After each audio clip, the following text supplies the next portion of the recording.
There are loads of cartoons I can look back on that I realize helped shape my childhood. SpongeBob SquarePants, Chowder, Blue's Clues, Dora the Explorer. But I'll never forget the feeling of waking up every Saturday morning and rushing to the TV to catch Cartoon Network's block of classic cartoon reruns. This introduced me to tons of great and iconic characters like Bugs Bunny, Daffy Duck. But the two that have left the longest lasting impression on me is that iconic cat and mouse duo, Tom and Jerry.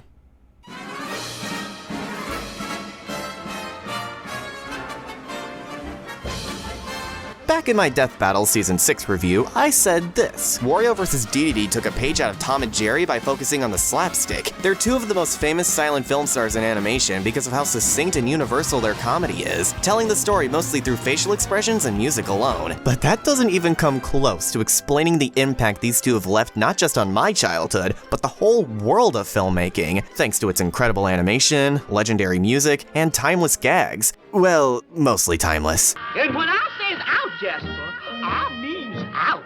O-U-W-T, out. There's a reason these two have been around the block for such a long time as the ultimate animated comedic duo, which is why it's no surprise that Warner Brothers loves milking the ever-loving crap out of them. From the cheap TV shows to the oversaturation of direct-to-DVD films, nothing is really sacred with this franchise anymore. You know what happened to the boy who suddenly got everything he ever wanted? He lived happily ever after.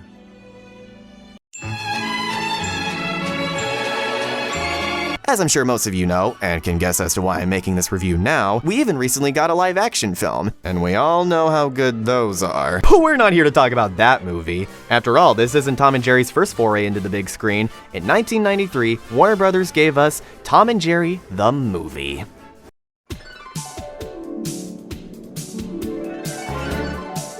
I mean, technically all the classic shorts are films, so I don't quite understand why this one specifically gets to be called a movie. But what do I know about Hollywood naming schemes? At least it's not some generic one-word title. They were setting that trend for the 2010s. Tom and Jerry the Movie is a strange beast. It's easily the most widely panned and despised film to star our beloved cat and mouse duo. And as we've seen today, that threshold is vast. But does it deserve all that hate?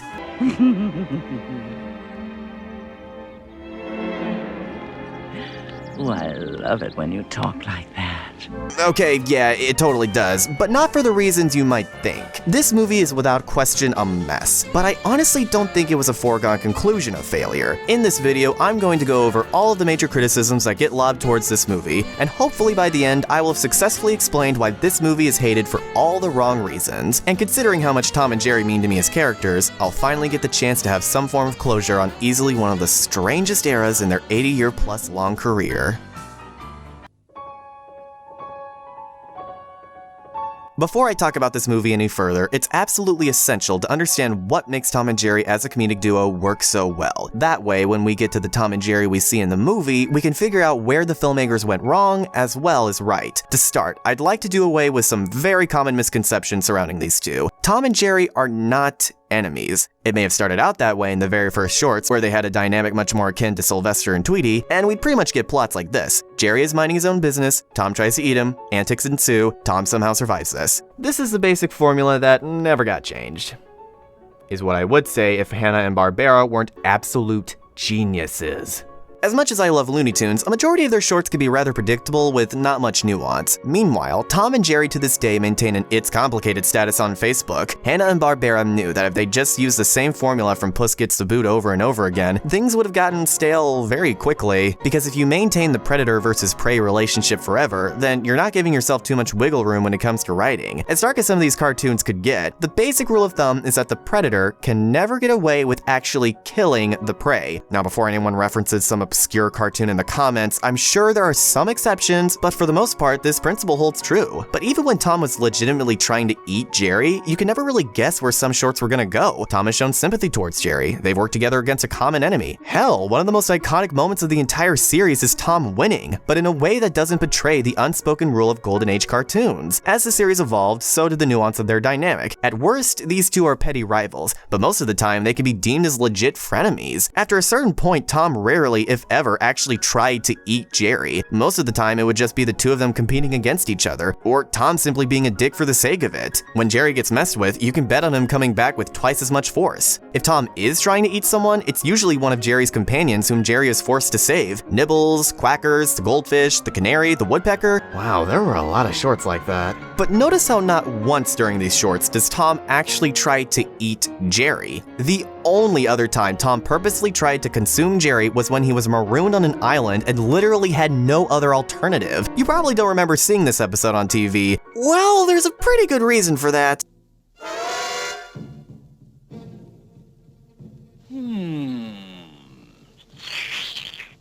Barbecued cats. It was a different time. It's like they've known each other for so long that they have this unspoken, underlying mutual respect for one another. And because Jerry can be equally as mischievous as Tom, it's not much of a stretch that they'd actually work together and be concerned for each other's safety, or even casually hang out. Also, I'm pretty sure they committed suicide together at one point, but we don't talk about that. These two are to the cartoon world what Sonic and Eggman are to the video game world. I mean, yeah, they're technically always fighting, but you can tell deep down that they enjoy every minute of it. We should fight this way! No, this way. The natural direction of the fight is taking us left. Yes, we should go left. My left! No, my left. My left! You're right! I know I'm right. We should go left. That's the right left. Tom and Jerry are dysfunctional roommates that rarely ever see eye to eye, but whenever they find common ground, they can be nigh unstoppable, and that's what makes their dynamic so fun to watch. I also want to bring up the misconception that comedy is derived from misery. I, like many, believe this to be the case thanks to a certain guy with glasses. But I have finally come to the conclusion that this claim is bullshit. Really stop to think about it. If all comedy is derived from misery, then why isn't Schindler's List considered a comedic classic? I understand why this is believed to be the case. After all, why do we laugh every time Tom gets his face smashed in? Well, how can we also hate episodes of SpongeBob that have been dubbed by the fanbase as Squidward torture porn? Squidward is clearly miserable, so shouldn't we be laughing? That's because comedy can really be boiled down to two basic concepts: incongruity and criticism. The first of these two is simple enough to explain. When something doesn't make sense, we find ourselves laughing at the absurdity of it, like whenever Tom screams like a man despite being a cat. See Emperor's New Groove and early SpongeBob episodes for good examples of that kind of humor. Look what I can do. What? What does that have to do with anything? No. He's got a point. As for criticism, that's what makes so many of the greatest Tom and Jerry gags work. Simply seeing the variety of ways characters can get maimed is one thing, but it's the context of these jokes that make them land successfully. We generally laugh at slapstick moments like this because the one on the receiving end deserves it. The reason Tom's first victory is so iconic and well-earned is because up to this point, Jerry had taken his impunity just far enough to be considered beyond playfully coy. Conversely, this same mindset has also led to shorts that I dislike. In Springtime for Thomas, Tom falls in love with someone, and Jerry doesn't like that he isn't getting as much attention from Tom anymore. So he purposely sabotages their relationship, gets away with it, and by the end of the short, he falls in love with someone. Dick move, Jerry. Dick move. All things considered, that's just a minor hiccup. All great shows have them. And the overall themes of these shorts serve as criticisms for real life too. Don't pick on someone just because you're bigger. It's not only cowardly, but you can also end up underestimating what others are capable of. Pardon my French, but size doesn't matter. I could go on about what made this show so great forever, but we would be here all day. Plus, there are some other points I'd like to say for later that will benefit this review's flow. With the prelims out of the way, we're finally ready to talk about one of the most misunderstood messes I've ever seen. You talk too much. Alright, might as well go ahead and rip off the band-aid by discussing the most controversial aspect of this movie. I'm Tom. I'm Jerry. Tom and Jerry talk. The same Tom and Jerry that are famous for being two of the most celebrated silent film stars ever. The fact that they even utter a word in this film is an outrage. Scandalous! Because as we all know, Tom and Jerry never talked in the old shorts. What's cooking, Toots? Hey, what you cooking? Never talked. In me power. What's jumping, chick? One custard pie? Let me have it. Never talked. A big roaring flame. I can feel it now. It is burning. Burning. Burning. Say, something is burning around here. Sleep, go to sleep. Close your big bloodshot eyes. You're a dope and you're alive. And And I hope you don't wake up. Never talked. Why, that dirty double-crossing, good for nothing, two-timing. C-A-T, cat. Gee, I'm throwing away $1 million. But I'm happy! Now, I'm normally not an advocate for gatekeeping. If you're one of those people that says you can't play Joker in Smash Brothers until you've beaten Persona 5, what's wrong with you? But if you call yourself a true Tom and Jerry fan and also claim that they never talked in the original shorts, then you're not a true fan. For silent film stars, these two sure had a lot to say, so don't be like one of those people that makes a cliche Link never talked video game parody, because you're lying too! Tom and Jerry absolutely can talk. They just don't need to. Their silence doesn't come from an inability to produce sound, they just believe in action over words. Same goes for the rest of the cast. Even though characters like Spike and Butch frequently talk, they're usually just as silent as Tom and Jerry themselves. They really only talked to move the story forward or set up conflict. In The Framed Cat, Spike warns Tom not to steal his bone. After that, he doesn't utter a single word. Hanna-Barbera prided themselves on keeping the premises of each short as succinct as possible in order to focus more on the jokes. Most of the best comedies on TV employ this strategy as well, by having episodes that can be summarized in a single sentence. In the Gumball episode The Parking, the Watersons try to find a parking spot. And that's it. The writers then use this concept as an outlet for telling as many jokes around this single concept as possible, which is brilliant and exactly what most comedies need to be.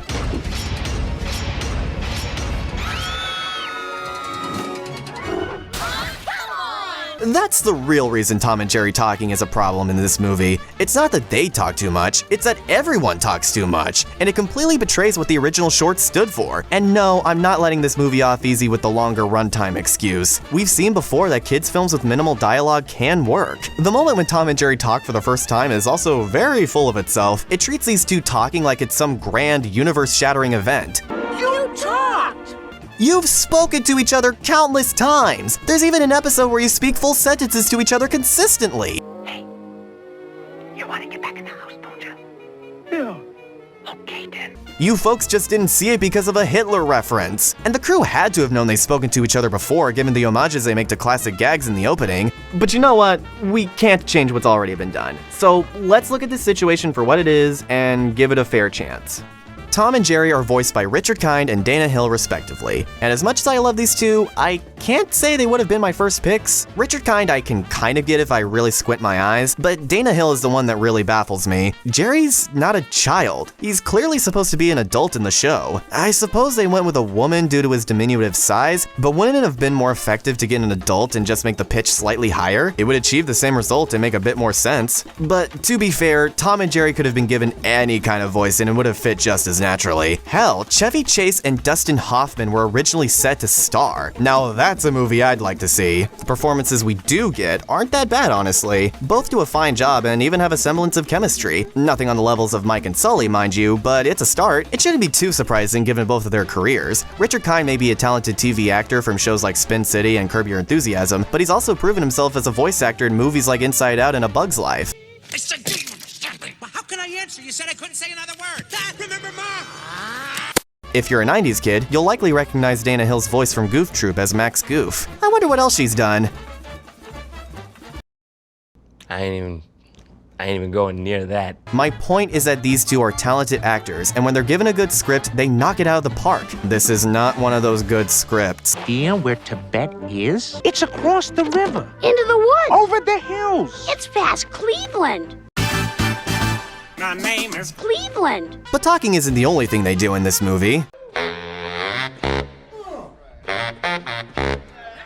This movie is also a musical! Now, as crazy as this might sound, I can actually see a direction like this working. Don't get me wrong, everything about the original shorts is godlike, but the thing that really keeps me coming back is the Chad-like music. The real reason Tom and Jerry don't need to talk is because the music does all the talking for them. Take Scott Bradley's beautiful compositions out of the equation, and you're not getting the full experience. Don't tell my deaf viewers I said that, okay? Animation and music are such a lovely couple. Since the animators had complete control over all of the movements, this allowed them to perfectly time the choreography and action beats to the beautiful orchestra. etc., and vice versa. It's impossible to explain this phenomenon in words and do it justice. Simply listen to these scenes and see how every movement perfectly lines up with each individual note and instrument.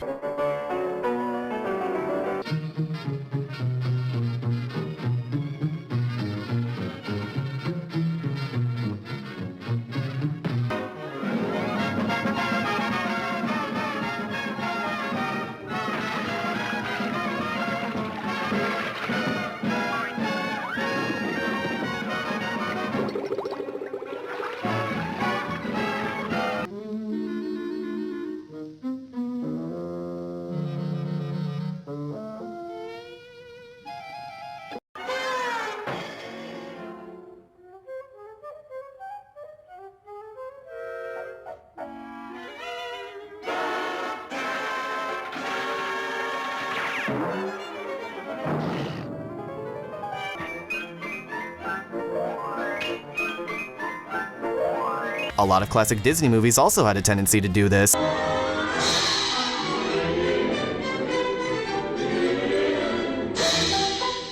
We even get glimpses of this principle today.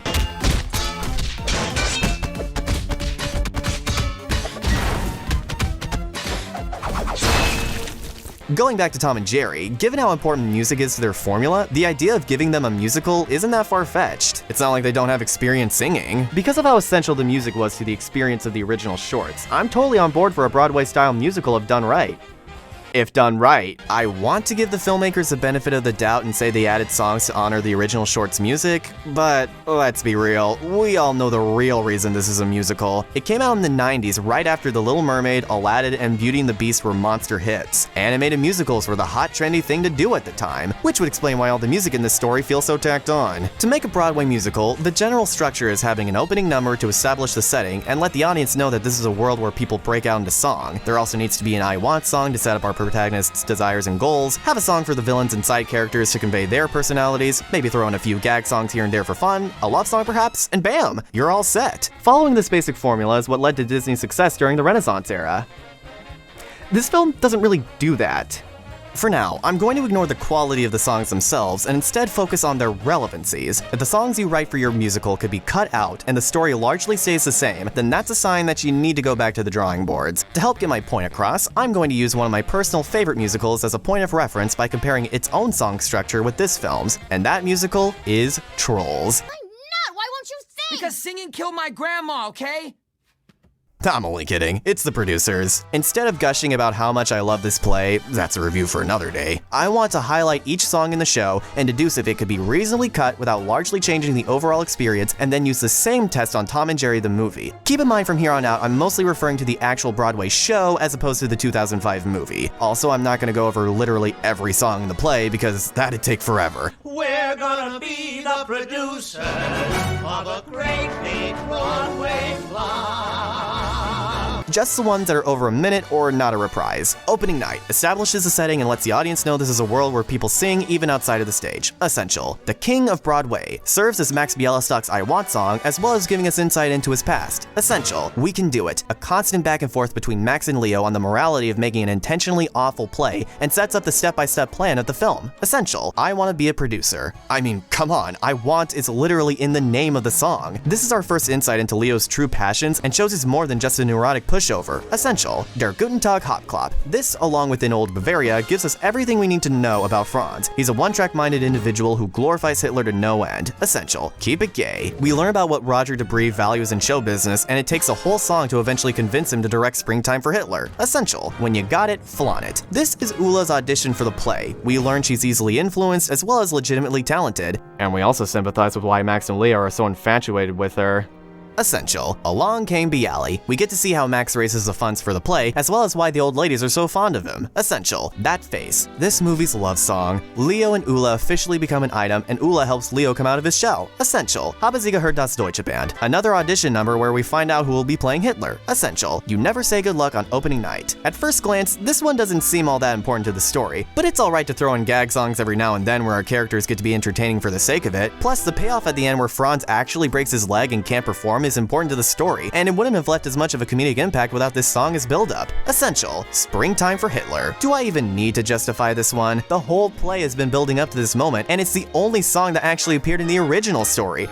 Yes, it's essential. Where did we go right? A big element of musical numbers is that they occur at a character's emotional peak, when they're filled with so many emotions that they just have to let it out. And a play that was designed to fail becoming a hit would give Leo and Max plenty to say. Essential. Betrayed. Same principle as before, but dialed up several degrees. And it serves as a neat little summary of the play up to this point. Essential. Till him. Leo defends Max's honor and uplifts him at his lowest point. This is also one of the rare points in the show where the two sing in harmony, further solidifying their undying friendship. Essential. Prisoners of Love. The finale of the show and ties everything together perfectly with plenty of callbacks and providing closure on a few long-running plot points. Essential. And there you have it. Not a single song could be cut from this play without drastically altering the experience. Good on you, Mel Brooks. Now let's see how Tom and Jerry fare by starting with their opening number.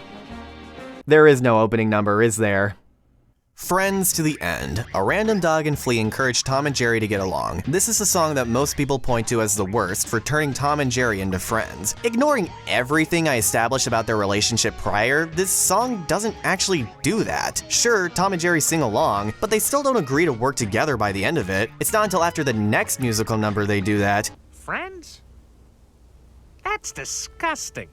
No way. We just sang a whole song about him. Why did you agree to sing so much about how good of friends the two of you are, only to go right back to square one? Unessential. What do we care? A bunch of random alley cats tell Tom this is their turf, and then they fall down a manhole, and we never see them again. The only way I can justify this song is that it gives Jerry a chance to save Tom, but everything leading up to this point was basically filler. This was the filmmaker's chance to use classic characters like Butch, Lightning, and Tim Tom. At least then I could justify this song as a cameo. Unessential. Money is such a beautiful word. Oh hey, the villain song. Surely this is essential, right? Not even a little bit. They just keep saying over and over again how great money is, and we already knew prior to this song how greedy they are. We've got to have money. That's right, ladies and gentlemen. Now you finally know where that classic meme that you've seen everywhere on the internet comes from.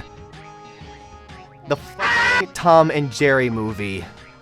You know what the best part about cutting this song is? You don't even lose the movie's most iconic line. You also don't get more disturbing imagery of Fig Cross Lick Boot. Unessential. God's Little Creatures. This is a weird one. The first half of this song doesn't really do anything important because none of it's actually true about Applecheek's character. God, these names are so stupid. The second half, however, where we see his real intentions, is where we actually learn about him and his scheme. So I guess, half essential? I miss you. Finally, we finally get a song that would drastically change the experience of the film if taken out. It's this film's I Want song, and it shows how much Robin's dad means to her. Too bad this movie waited until halfway into the runtime to finally do it. Essential. I've done it all. I guess we technically learn who Captain Kitty is here, but what's the frickin' point? Unessential. Do you understand now why the music in this movie feels so tacked on? Not even half of the numbers have any kind of importance to the story. Most of them just introduce us to unessential characters and go as quickly as they arrived. But wait a minute, the producers had plenty of songs that introduce multiple characters. This may be true, but the key difference is that these characters have essential roles to the play and are more than just those individual numbers. Notice how none of them were introduced in the second act. That's because introducing too many one-off characters needlessly complicates things, which is especially bad for a 90-minute long kids film. Applecheek and Kitty aren't even in the climax of this movie. Why are they here? Even Cats, despite its reputation of having too many characters, deliberately did this as a way of building up to Memory, the most iconic and loved song in the play. The pacing of these songs is also garbage. The first half of the film is a non-stop concentration of musical numbers with little breathing room, and in the second half, we get 2 songs tops. That's stupid! Sure, the producers had the advantage of a longer runtime, but you also have to understand that Tom and Jerry the movie has the same runtime as all of the animated musicals it's inspired by, and yet they handled their musical structure much more efficiently by keeping things intentionally simple. That's why to this day people still talk about these movies and not this one. No, I don't count as people! What's even more baffling is that not even Tom and Jerry get more than one song. You know, the characters this movie is named after. Part of the reason Betrayed was added was because Mel Brooks realized that Max, the main character, didn't get much to do in the second act. Plus, they needed to somehow follow up on their showstopper. Even the little old ladies have more numbers than Tom and Jerry. Don't help me. It's a shame too, because most of the voice actors in this movie are talented performers. They're just not given a lot of material to work with. Man, if I had a nickel for every time Tony Jay played a character that interacted with anthropomorphic fire during a song, I'd have 2 nickels. Which isn't a lot, but it's weird that it happened twice, right? These guys wasted Richard freaking Kind, a man so talented he even served as a replacement for Nathan Lane during the original Broadway run of The Producers. He was saying when you're down and out, and everyone thinks you're finished. That's the time. You gotta stand on your own 2 feet and shout when you have the break in this town. If you want to know which of these songs are actually worth listening to on their own, God, most of them are terrible. These 2. Friends to the End is kind of catchy despite single-handedly tainting this film's reputation, and I Miss You pulls at the heartstrings. Everything else is slow, boring, and pointless. Though I will admit God's Little Creatures picks up in the second half, and I've Done It All is at least carried by Rip Taylor's performance. Rest in peace, Taylor. Boo! As we all know, songs serve as the skeleton for musicals. God, this movie must look like Quasimodo. But there's also the mushy-gushy insights we need to account for. Yes, that's the analogy I'm using to segue into the story. Bite me. There's a very fine line between not listening and not caring. I'd like to think that I walk that line every day of my life. I'll give the movie this. Creating a movie based on an already established show is very tricky business. It can be tough juggling your 2 audiences, those that are familiar with the IP and those who aren't. You'll want to strike a good balance between appeasing the fans by staying true to the characters and settings they already know and love, while also introducing them to outsiders who could potentially get lost in the lore. Some do this pretty well, others not so much. To see how Tom and Jerry handles this juggling act, we needn't to look any further than the opening scene. Tom and his owner are moving into a new house. When Jerry tries to tag along, Tom locks him into his hole, only to be left behind. Then the next day, a construction crew comes by and demolishes a building, leaving Tom and Jerry homeless. This seems like it lends itself perfectly to being an emotional scene, but it unfortunately falls flat. For starters, try and think of this scene from the perspective of someone who's never watched a single Tom and Jerry short ever. We don't really know either of these 2, so it's hard to feel for them when they haven't been properly established. How are new audiences expected to know anything about these 2? The opening credits sequence? That hardly serves as a suitable character introduction. It's far too abstract and is given 0 context. Wouldn't it make more sense to open the first few minutes of the film with a classic Tom and Jerry chase sequence? Include that, keep what's in the film the same, and there you go. That's all you need to know about these 2 to get what they're about. Wait a minute, you mean this was actually planned but got cut out? Oh, come on! If you're already a fan of the show, then this opening scene is even more baffling. Who is this woman? She never appeared in any of the shorts. I guess I don't blame the filmmakers for creating a new character, given their alternative. But there's a solution to that problem too. Why not include George and Joan? They appeared in tons of shorts as Tom's owners, and the cherry on top is that they're not racist caricatures. Maybe then Tom getting abandoned by them would be a more powerful scene since there's history. But instead, we get a character with 1 line and no real name that is so unimportant even the movie forgets about her. We don't even get a scene of Tom being like, man, I miss my owner. Also, houses getting destroyed is nothing new for Tom and Jerry. That one's kinda obvious. If a movie based on a show wants to raise the stakes, then it has to do something the show's never done before, like maybe going on an adventure far away from home. That means we'll have to leave Equestria. Oh, I'm not even packed. Have 1 or more of the characters drastically changed by something entirely new. Something is clearly wrong. Have the fate of the world hang in the balance. You've got nothing to worry about. Your life is in our hands.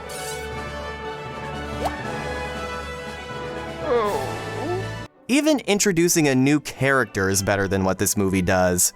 So who are those 2? Friends of yours? These are the newest enlistees to the Freezer Force. Allow me to introduce my servants Broly and his father. To the credit of this opening scene, it actually gets pretty close to Tom and Jerry's original dynamic. Tom may be annoyed by Jerry, but he doesn't want to kill him, which is why it's totally believable he'd go back to save him. It's certainly not the first time. It's also logical that Tom wants nothing to do with Jerry in the beginning. He just became homeless and he only wants to be left alone. Meanwhile, Jerry continuously tries to initiate some form of a truce, much like he does in the original shorts. It's honestly kind of tragic that the main thing this movie is infamous for is something that it actually gets 100% right. Like I said, Tom and Jerry aren't enemies, they're frenemies. Of course they'd eventually work together to survive. That being said, it ends up making this entire scene with Pugsy and Frankie even more pointless than it already is. Tom and Jerry didn't need a song about being friends to come to this conclusion. Now that I think about it, why am I spending so much time on these two? They're not the main characters. This movie wants you to believe they are, but they're really not. It's Robin. The plot is about her journey. She gets the I Want song. She has the biggest obstacles to overcome. Tom and Jerry themselves are comic relief animal sidekicks, and even that's being generous. Much like what I said in my Red vs. Blue Zero video, that's a pretty big deal when the film is called Tom and Jerry the Movie. This is the Robin movie, which isn't that bad in a vacuum, but when you call your film something the movie, you expect to get what you paid for. Hell, even the Emoji Movie gets this right. It may be manipulative and stupid, but at least it's upfront about it. It doesn't call itself the Emoji Movie and then focus on the turmoils of a potted plant. Even if we pretend this movie is called something else and Tom and Jerry are just a random cat and mouse, then that'd make this story even worse. Robin is the main character, yet she's only in about 30, maybe 40% of the film. Most of the runtime is hijacked by two animal characters and a crap ton of other non-consequential extras. Genie may be everyone's favorite character from Aladdin, but the story would have been much worse if he was in more than 25% of the film. It's not Genie's story, it's Aladdin's.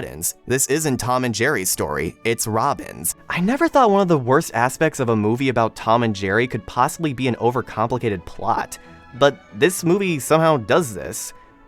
Congrats, I guess?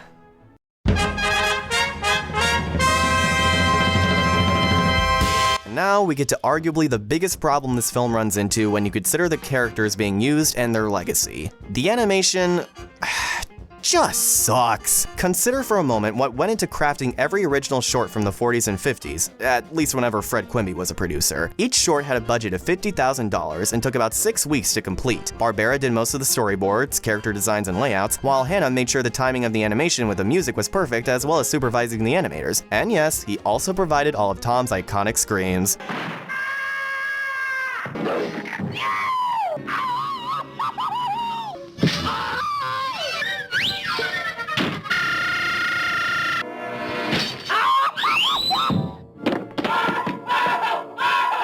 This approach ensured that each and every short was expertly crafted from the ground up with just enough time to get it right. Things were looking up for our duo, but then everything changed when the TV nation attacked. Once television was introduced, theatrical shorts were no longer profitable, and a lot of cutbacks in budget had to be made to continue doing the shorts. This led to Tom and Jerry feeling off. Not terrible, but just enough of a difference to notice. Hell, some shorts were just copy pastas of previous shorts, while others were compilation films. And then Tom and Jerry got introduced to TV, and it basically went all downhill from there, with some exceptions. The point I'm trying to make is that Tom and Jerry requires a lot of time and a lot of money to work the way it was intended from the beginning. Once the budget goes down and the deadlines move up, you're only going to get shallow imitations. You'd think that because this film has a theatrical budget, it'd have all the necessary tools to recapture the classic feeling, but they miss the mark big time. Compare and contrast these gags in the opening credits to their original counterparts, in particular the golf joke.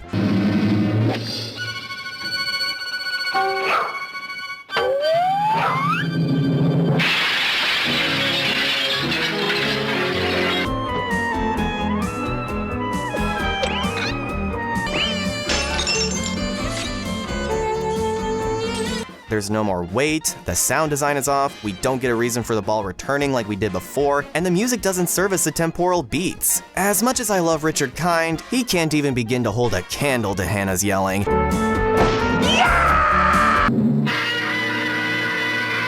It's iconic for a reason. So then why do so many of these terrible Tom and Jerry movies insist on trying to imitate it?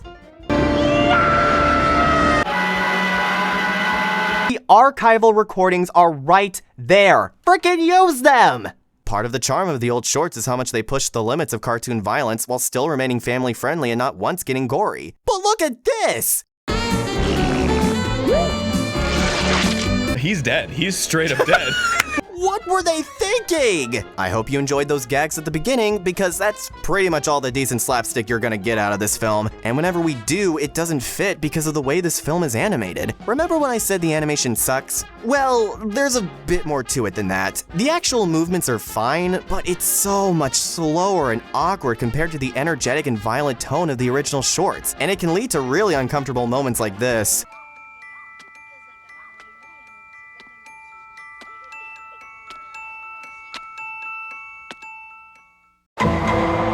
Tom barely has a scratch by the end. In fact, most of the biggest slapstick moments are saved for the side characters like Ferdinand. Throw in an anvil or at least some TNT. They honestly thought they could trick us into thinking Tom and Jerry died from this. We know they can take it. They've had food fights more violent than this. Another thing I hate is how much this film underestimates how mischievous and quick-witted Jerry is. He's usually one step ahead of everybody, which he has to be given he lacks physical strength. Well, most of the time anyway. But in this movie, he constantly gets captured and rendered helpless, such as in the beginning. Tom tried blocking Jerry's hole multiple times in the original shorts. It never worked. Why is this time any different? It's so frustrating seeing how much this film prides itself on being as far detached from the original shorts as possible. Remember, this film is riding off the coattails of the Disney Renaissance. It's doing everything it can to distance itself from Hanna-Barbera's legacy. Beauty and the Beast has better slapstick than this movie. Let that sink in. I may have said the animation is sometimes fine in motion, keyword sometimes, but this doesn't apply to stills. These character designs are really bad. My main problem is that characters are either too generic to read their personalities properly, or have far too much going on. Aunt Fig looks like Ursula combined with Divine. What kind of drugs were they smoking when they drew her? Tom and Jerry themselves are far too cutesy and don't lend themselves well to any of the action. Here's a fun drinking game. Every time Tom and Jerry do that stupid as hell running in place gag, take a shot. I promise you'll get sent to the ER. I normally don't bring up that stupid as hell Cal Arts argument, but Jerry Mouse should never remind me of Steven Universe. What a joke. And that's really what this entire movie is. One big fat joke with no punchline. And by the end of it, nobody is laughing. Tom and Jerry the movie pulls off the awe-inspiring feat of clearly having an understanding of the original source material, while also reading as if no one on the crew has ever even heard of it. This film does deserve the reputation it has, but for all the wrong reasons. Tom and Jerry have gone along before, the musical element is justifiable, and yes, they can talk. The execution, as with most bad films, is where everything falls apart. The story has no clear direction, there's too many insignificant characters, the songs could be cut out entirely, the animation is janky as hell, and for a film called Tom and Jerry the Movie, it has virtually nothing to do with these characters. Instead of celebrating why we love these two, it chooses to spit in the face of everything the original shorts stood for, storytelling as a visual medium, and using music to enhance the overall experience. Two things that this film fails at miserably. This, combined with the mountain of similar crap these two have been shoehorned in, paints a dark future for these two. But there is hope. Right as I was in the middle of finalizing the script for this video, HBO Max decided to take a page out of Nintendo's book and do everyone's favorite thing on the internet, shadow dropping! After decades upon decades of painful, cringy, cheap, steaming piles of garbage inexplicably starring these two characters, we got this.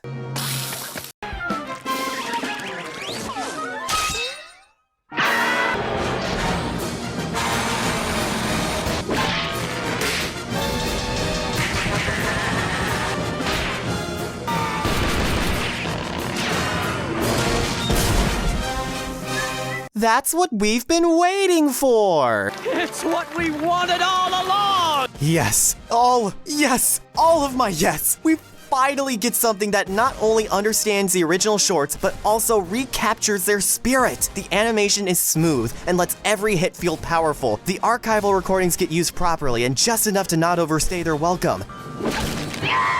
The designs go back to the roots and are such a breath of fresh air. The setups are appropriate and use the perfect amount of dialogue to set up conflict.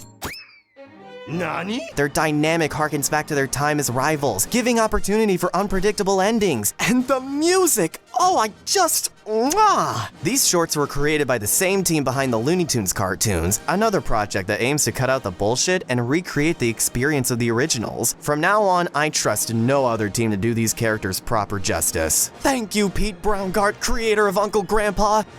No, I'm not kidding. This right here is where Tom and Jerry belong. No elaborate set pieces, no complex plot, no bullshit. Just 7 minutes of pure slapstick gold set to a majestic, high-class orchestra. And if we keep getting stuff like this down the line, then maybe our beloved cat and mouse duo is in good hands after all.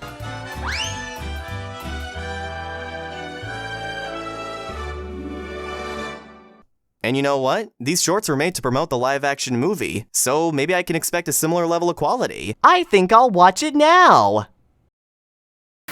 sworn there was an outlet in here.